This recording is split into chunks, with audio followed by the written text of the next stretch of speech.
So when we look at the frustration on our social media and our newspapers and on our friendships and on our relationships and in our own hearts, the only thing that can overcome all of that is the power of God. People in your church who are struggling against same-sex attraction, they're feeling pulled apart between a church that says, I don't know what to do, I'm sorry, brother, that's gotta be tough, and between the world that says, we know what to do, join us, the party just started. It's imperative that we remember the vitality, the importance of friendship. It's been so exciting to be here and to talk with the pastors who are on the front line of this conversation. I'm really grateful that y'all put this together. We have got to find a way for our churches to be safe places for people to open up with their sin.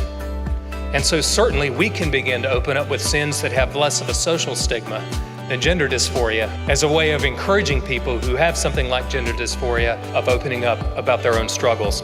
Our dispositional response to somebody who's been vulnerable enough to unearth something that is so sort of stigmatized and painful and disorienting is to hug them, look them in the eye and say, listen, Jesus loves you most importantly, but we love you too.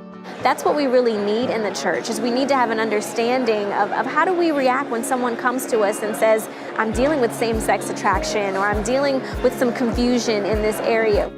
This conference was really helpful in giving us practical examples of this is how you walk someone through that journey. To take an approach with kindness, with sensitivity, knowing that the people in their struggles has the imago Dei, the image of God. Well, just providing a resource like this, or they're bringing in speakers who understand these things, who come from the other side of it and helping us to be able to see things that we couldn't see on our own because of just not being exposed to it, not being aware of it. Family Foundation has given us the right advice we need as believers and as Christians.